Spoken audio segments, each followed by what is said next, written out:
thought there were only 3 of you for dinner. There are? I just decided to give it the works, though. How are you? Well, I'm still pregnant, if that's what you mean. I was thinking about you all the time I was in town, so I decided to do something about it. Don't look so worried. I went to the Citizens Advice Bureau. I didn't even mention you. I said it was my problem, and I didn't even have to give my name, just the circumstances. Please listen, she was a really nice lady. Well, the complication was that she thought that I was American, which is the best way to insult a Canadian, by the way. But basically, I came away with 3 points of advice. Are you okay? No, but as you've started, you might as well carry on.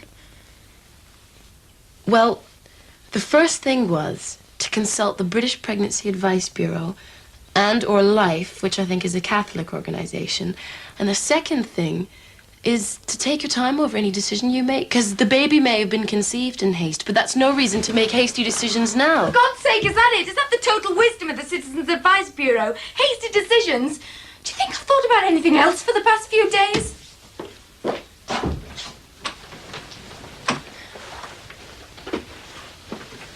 Now, just hang on a minute here. You've told me about this, and as far as I know, you've told nobody else. Well, I didn't ask to be put in this position. I sure as hell don't like it. And, you know, it wasn't easy to go in there and pretend to be in your situation. Look, I'm sorry. But you were only pretending. I have the biggest problem I've ever had in my life. And I've done something about it. Like what? I've made an appointment to have an abortion. Are you sure about this? No, of course I'm not sure.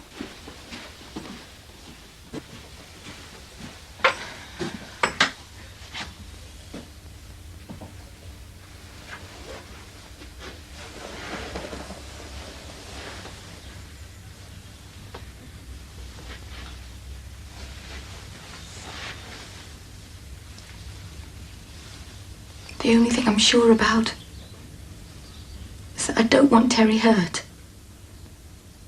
And if he ever found out, it would be the worst hurt of all. There was a third piece of advice if you want to hear it. Don't assume Terry won't support you. How could I ever tell him? No, Cheryl, he must never find out. If that's what you want, it has to be your decision. Where'll you have it done? At a private clinic. I'll need someone to bring me home. Meaning me, I suppose.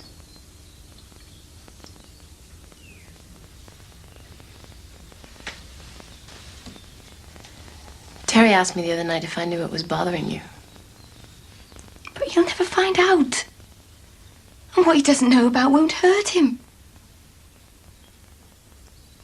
I need your help, Cheryl. I've got nobody else to turn to.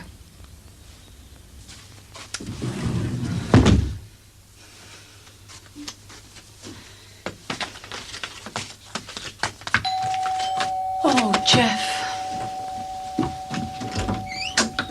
Mrs. Rogers? Yes? Educational welfare. Mrs. Twist. You better come in. I'm sorry, it's just that chap hanging around on there. You don't usually get people hanging around here. You can never be too careful. No. Please come in. Thank you.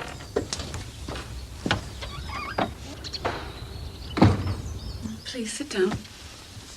First of all, let me assure you that we all have the best interests of Geoffrey at heart. I've been told of the circumstances leading up to the decision, and I can understand your frustration. Oh, good. Because that special unit was doing him no good at all. Well, it was making him feel as though there was something seriously wrong with him. It's robbing him of all his self-confidence. I understand. We all want the best for our kids. I know I do. I've got 3 girls. How old are they?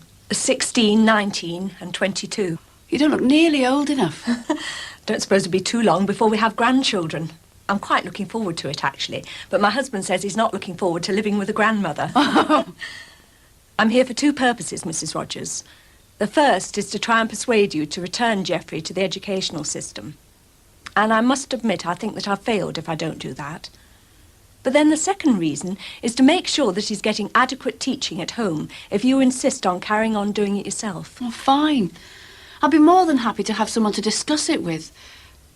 Would you like a cup of tea or something? Always a good idea. All right.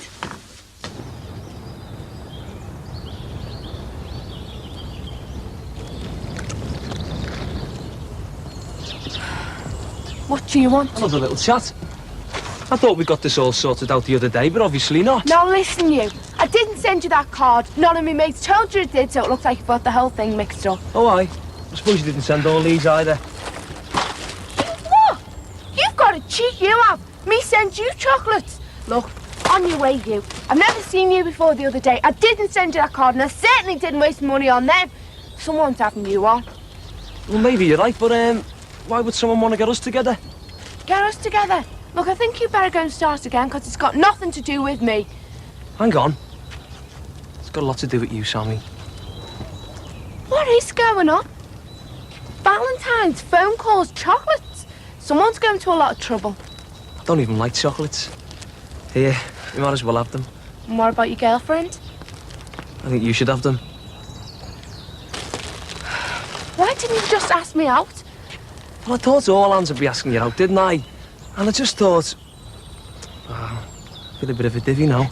Oh, you were brilliant. I hate you. Oh, gonna tell me mum. Oh, Sammy's caught him. Casey jumped so stupid. Oh, Sammy's caught him. Come on, you. It would seem the best for all parties to leave things for a week then and see how you cope. Well, if you don't mind, and if you don't feel as though you'd failed. No, I don't feel that. I would like a word with Geoffrey, though. After all, it is his future we're dealing with at the end of the day. Yeah, well, he's out with his father at the moment. Perhaps I could bring him round, or you could call back. Katie! Sorry, it's just that our Sammy's been... Hello. This is Katie. She's our youngest and giddiest. Hello. You go on up and do your homework, love, all right? Yeah. Katie! Mum, what's our Katie been saying? This is Mrs. Twist, from the Educational Welfare Department. Hello. Mum, I've got someone with me, and our Casey's Well, probably... go upstairs to your room then, love. upstairs. Well, that's where your room is, isn't it? And if you are going to play your records, please keep them down because Katie's doing her homework, all right? Right.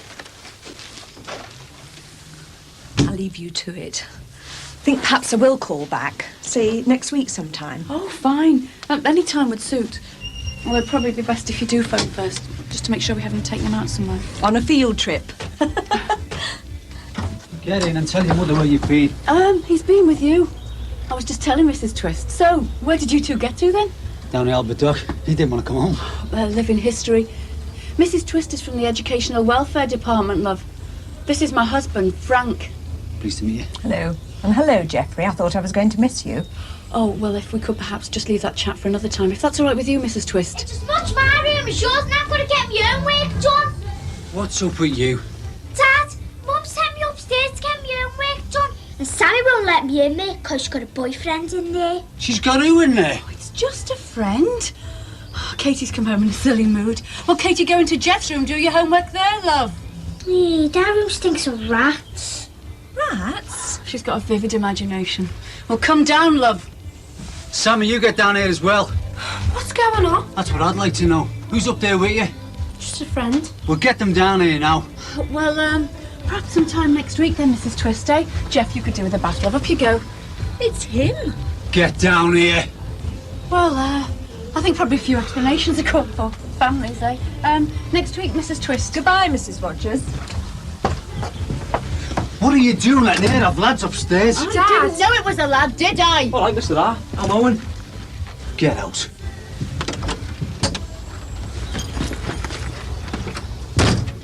Frank. Dad, I'm destroyed. Who's on? Jeff, where have you been? Guess. Tell her. School. School. Or at least the school gates. Oh, Jeff, how could you? Fed up.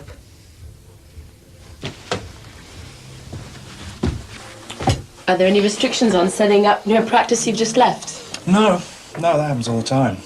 I think probably the best thing would be to look for a small company that could be bought out. But that could take forever.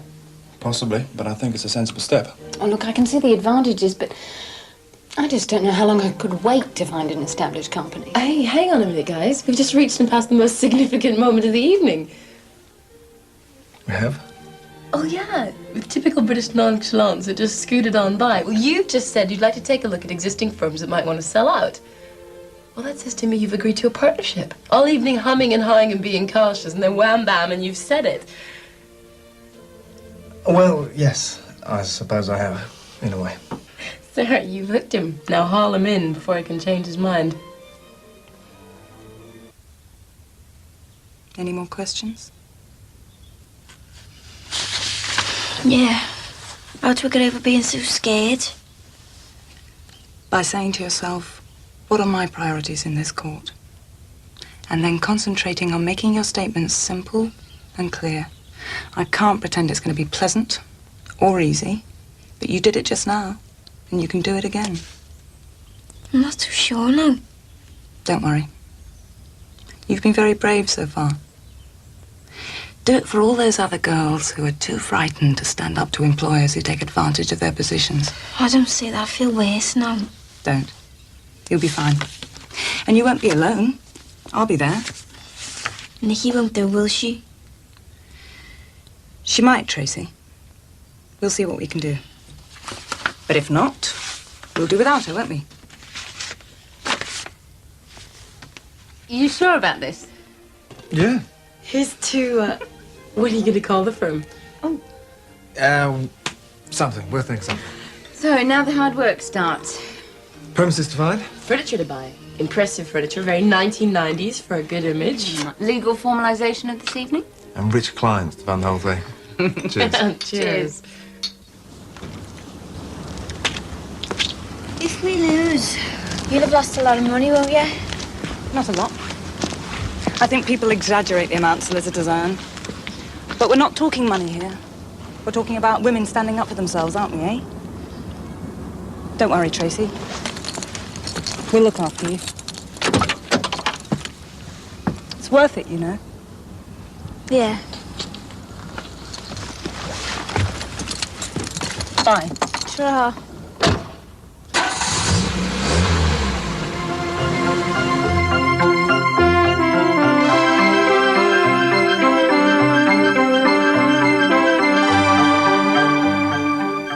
An annual trip to the seaside for the dialysis children's unit at Jimmy's next.